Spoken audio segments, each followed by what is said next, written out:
Hello बच्चों, आइए प्रश्न को देखते हैं। यदि 1 प्लस एक्स इस पूरे की घात n के प्रसार में c0, c1, c2 और cn द्विपद गुणांक है तो सिद्ध कीजिए कि यहाँ पे c0 माइनस में c1 बटा में 2 प्लस c2 बटा में 3 माइनस में c3 बटा में 4 और इस तरह से आगे तक चल रहा है। अंतिम पद माइनस 1 की घात n गुणा में cn बटा में n प्लस 1 बराबर में 1 बटा में n प्लस 1 होना चाहिए।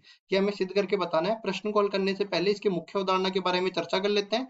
मुख्य अवधारणा तो देखिए, सबसे पहली चीज हम लोग यहाँ पे कोई भी द्विपद दे रखा है उसका प्रसार करना जानते हैं कि a प्लस बी इस पूरे की घात n ये किसके बराबर हो जाता है, N C zero plus N C zero. यहाँ पे इसको पूरा लिख देता हूँ, गुणा में a की घात n गुणा में a की घात n गुणा में b की घात 0 और प्लस में एन सी एक गुणा में a की घात n माइनस 1 b की घात 1 और एन सी दो में आ जाएगा a की घात n माइनस 2 b की घात 2 और आगे तक चलता रहेगा। और यहाँ पे एन सी एन जब आएगा तो ये a की घात n a की घात 0 बनेगा और ये b की घात n बनेगा। अब देखिए यहाँ पे जैसा कि कहा गया है, ये N C zero N C एक और ये अपने पास द्विपद गुणांक है। इनको हम लोग जैसे एन सी आर को सी आर से भी निरूपित कर सकते हैं, जैसा प्रश्न में ऐसा दिया गया है। तो हम लोग क्या कर लेते हैं, 1 प्लस एक्स इस पूरे की घात n का प्रसार कर लेते हैं। तो किसके बराबर हो जाएगा, सी जीरो गुणा में 1 की घात n गुणा में x की घात 0। फिर आगे बढ़ते हैं, फिर ये बन जाएगा c1 1 की घात n माइनस 1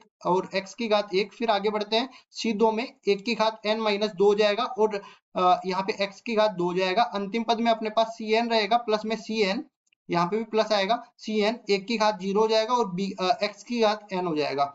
ठीक है, अब चलते हैं सवाल में इसमें देखो, पहले तो इसको हल कर लेते हैं। 1 प्लस एक्स इस पूरे की घात n, ये इसको खोलेंगे तो ये क्या बन जाएगा, सी जीरो एक्स की घात 0 लिखने का कोई मतलब नहीं है। फिर आगे बढ़ते हैं, c1 और यहाँ पे x बन जाएगा। फिर आगे और बढ़ते हैं, देखो 1 की घात कुछ भी लगे वो 1 के बराबर होता है और 1 को किसी भी संख्या से गुणा करो तो वही संख्या आती है। तो ये बन जाएगा c2 गुणा में x की घात 2 और आगे तक बढ़ता जाएगा और ये क्या बन जाएगा, देखो cn x की घात n। अब देखो, समाकलन के कुछ सूत्र हमें पता होने चाहिए। जब भी हम x की घात n का x के सापेक्ष समाकलन करते हैं तो ये बराबर हो जाता है x की घात n प्लस 1 बटा में n प्लस 1 और प्लस में एक अचर पद c और आ जाता है। कब, जब ये अनिश्चित समाकलन हो। निश्चित समाकलन में तो सीमा लगेगी। तो देखो, इसमें हम लोग एक चीज जानते हैं, ये मेरे को समाकलन करना है। क्यों, समझ में आया, क्योंकि यहाँ पे हम जानते हैं कि जब भी हम लोग समाकलन करते हैं ना तो बटा में कुछ ना कुछ राशि आती है। या तो हम लोग इस तरह की श्रेणियों का या तो समाकलन करके मान निकाल सकते हैं या फिर अवकलन। तो अवकलन में तो गुणा में आता है और समाकलन में भाग में आता है। तो देखो, समाकलन करेंगे पहले तो इस श्रेणी को दूसरी तरफ उठा के लाएंगे। ये अपने पास है 1 प्लस एक्स इस पूरे की घात n बराबर में c0 plus c1 x plus c2 x की घात 2 प्लस c3 x की घात 3 और ये आगे तक चलता जाएगा। यहाँ पे अपने पास cn x की घात n हो जाएगा। अब देखिए, समाकलन करेंगे पहले तो ये अपने पास हो जाएगा 1 प्लस एक्स इस पूरे की घात n प्लस 1 और बटा में अपने पास n प्लस 1 आ जाएगा। ये बन गया। अब उसके बाद में देखो, कोई ना कोई अचर पद यहाँ पे बनेगा। ठीक है, तो इसके लिए मैं सीमा बाद में निर्धारित कर देता हूँ। पहले मैं समाकलन करूंगा, अचर पद नहीं लगा रहा हूँ। पहले मैं मान के चलूंगा कि ये समाकलन होगा कैसे, फिर मैं अपने हिसाब से यहाँ पे, क्योंकि मेरे को दूसरे पक्ष को देखते हुए सीमा निर्धारित करनी पड़ेगी। तो c0 का करेंगे तो c0 गुणा में x हो जाएगा प्लस c1 गुणा में x का करेंगे तो c1 तो अचर पद है, x का हो जाएगा x स्क्वायर बटा 2 के बराबर।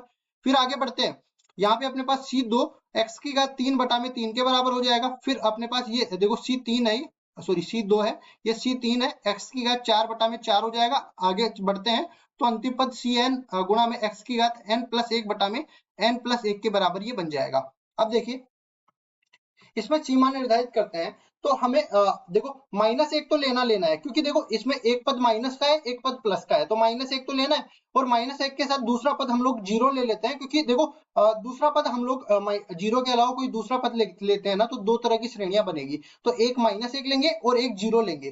तो -1 तो हमें छोटी सीमा लेनी है और प्लस 1 जो 0 है वो उच्च सीमा लेनी है। तो यहाँ पे रख देंगे ये -1 से लेके 0 के बीच में इसका समाकलन हमने किया है और यहाँ पे भी -1 से लेके 0 के बीच में।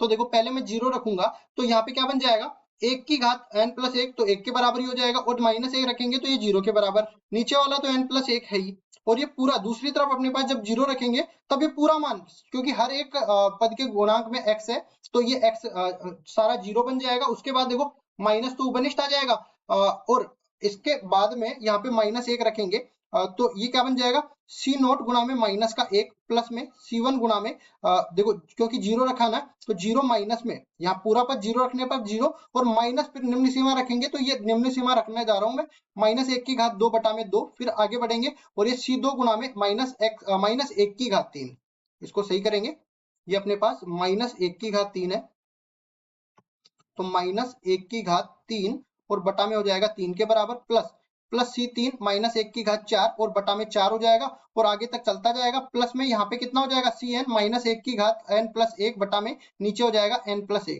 अब देखिए यहाँ हमने सारा मान रख दिया है, माइनस को अंदर गुणा करते हुए चलेंगे तो इधर तो अपने पास 1 बटा में n प्लस 1 है ही, और दूसरी तरफ हम देखते हैं देखिए ये अपने पास जब इस माइनस 1 की घात विषम आ रहा है तब अंदर जो है माइनस से खुलेगा, जब माइनस 1 की घात सम आ रहा है तब ये प्लस 1 से खुलेगा, लेकिन माइनस का चिन्ह बाहर भी है, तो जब अपने पास घात विषम आ रही है ना तब उसको तो हम लोग प्लस 1 से बनाएंगे और जब घात सम आ रही है उसको माइनस 1 से बनाएंगे, तो यहाँ पे तो ये तो प्लस का बन जाएगा तो सी नोट बन जाएगा और ये अपने पास माइनस में C1 बटा में 2 बन जाएगा, ये अपने पास प्लस का बनेगा अब C2 बटा में 3 बनेगा, ये अपने पास C3 बटा में 4 बनेगा और इस तरह से ये आगे तक चलता जाएगा और अंत में देखिए हमें ये नहीं पता ये प्लस का होगा कि माइनस का होगा, तो इसको हम लोग ऐसे ही मान के चल रहे हैं, ये माइनस चिन्ह यहाँ पे गुणा कर देते हैं तो माइनस में Cn और माइनस 1 की घात हो जाएगा n प्लस 1 और बटा में हो जाएगा n प्लस 1। अब देख लेते हैं विकल्प यहाँ पे श्रेणी में ऐसा ही दे रखा है ना माइनस 1 की घात n, तो देखो इसमें क्या किया है, यहाँ पे माइनस 1 की घात n प्लस 1 है